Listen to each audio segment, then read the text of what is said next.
La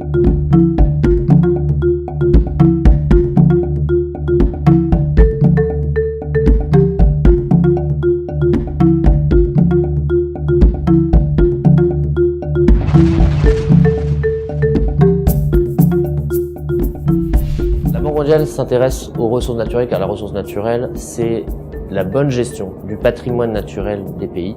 et donc de la RDC. Le patrimoine naturel, c'est la base de tout le développement et c'est ce qui va assurer que le développement du pays est un développement de long terme. Alors ces ressources naturelles, c'est la ressource en eau, la disponibilité de l'eau, mais aussi sa qualité. C'est la ressource apportée par les forêts. Il y a de nombreuses ressources qui dépendent des forêts, qu'il s'agisse de bois de feu, de bois de construction, mais pas uniquement le bois, c'est aussi tous les écosystèmes qui vivent dans la forêt et qui apportent des services, ce qu'on appelle des services environnementaux. Ce capital naturel, c'est aussi les sols, la richesse des sols, les nutriments dans les sols qui permettent l'agriculture. C'est aussi l'érosion, la lutte contre l'érosion, éviter non seulement la perte des ressources de la terre, mais aussi tout ce qui se passe en aval avec, par exemple,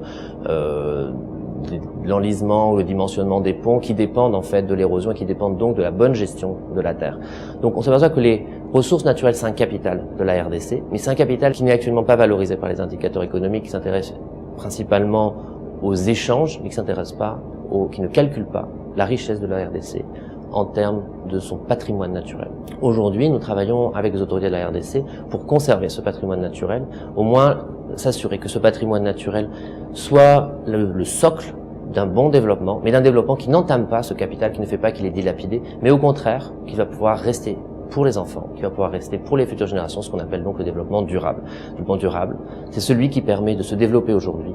mais qui permet de se développer non pas au détriment de ce patrimoine naturel très riche de la RDC, mais au contraire qui permet de le conserver, et le conserver pour les générations futures. La Banque mondiale appuie le gouvernement dans la bonne gestion de ces ressources naturelles au niveau national et au niveau local, avec les communautés. Il s'agit de bien gérer les terroirs villageois, de manière à permettre à ce que le développement du pays, qui ici est principalement basé sur le développement de l'activité agricole, ne se fasse pas au détriment des autres types de ressources dont dispose d'autres types de capital dont dispose le pays, son capital forestier, son capital en eau, et également le capital de la terre, c'est-à-dire que l'agriculture n'appauvrisse pas la terre au point qu'elle finit par provoquer de l'érosion, de la désertification. Ce travail avec les communautés villageoises se passe à travers différents projets. Le principal projet actuellement de la Banque mondiale est financé par le programme d'investissement forestier, qui est une initiative mondiale mise en œuvre ici dans ce cadre par la Banque mondiale en RDC, et qui permet la préservation des paysages forestiers, avec une bonne gestion des paysages forestiers. C'est un travail qui se fait avec les communautés locales, avec les agriculteurs, avec des entrepreneurs, avec des organisations paysannes ou des organisations d'appui aux paysans, de manière à faire la promotion de bonnes pratiques de gestion de la terre, bonnes pratiques de gestion des champs, et bonnes pratiques de planification au niveau villageois, de manière à ce que les zones qui sont mises en culture ne se fassent pas au détriment de la forêt, et ne se fassent pas dans une manière qui, sur le long terme, réduise le capital naturel de la RDC. Alors ce projet, actuellement, travaille sur le Bas-Congo,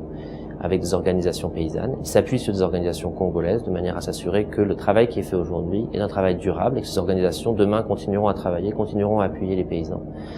Et se passe également dans la province du Mai-Ndombe, dans le district du Plateau, où là le travail se fait avec les communautés, qui a mis en place de paiements pour services environnementaux, c'est-à-dire que les communautés qui mettent en place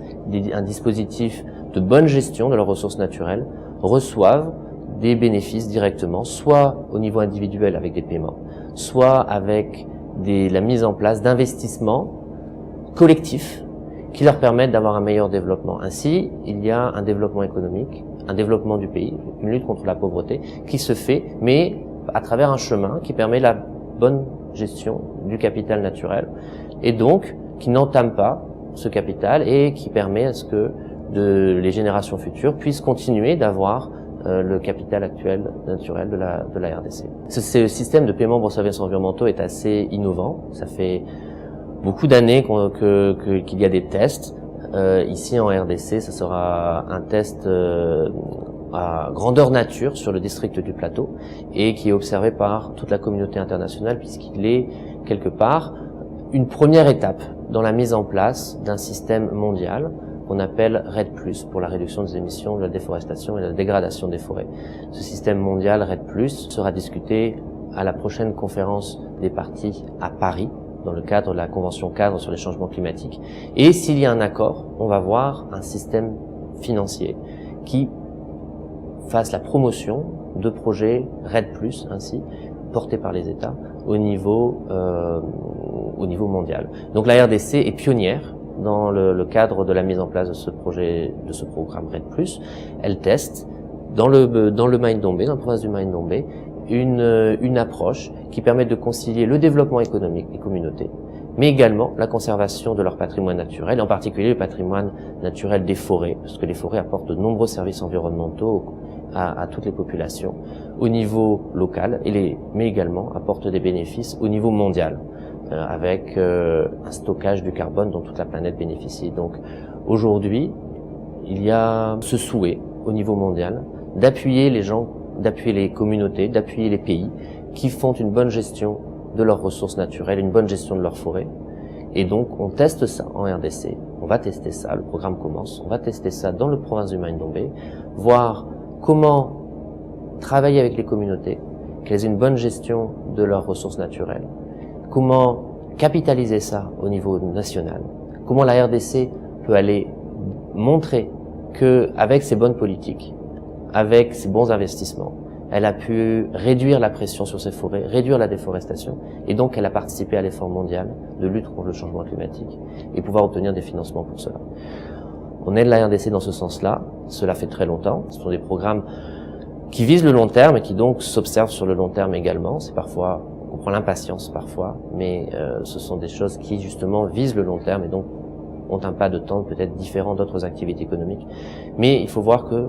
ce travail de bonne gestion des ressources naturelles, ce travail de bonne gestion des forêts, a un impact pour permettre le développement des autres activités économiques. Et ici, dans le cas de REDD+, peut permettre même de bénéficier de bénéfices directs si les négociations internationales aboutissent dans ce sens.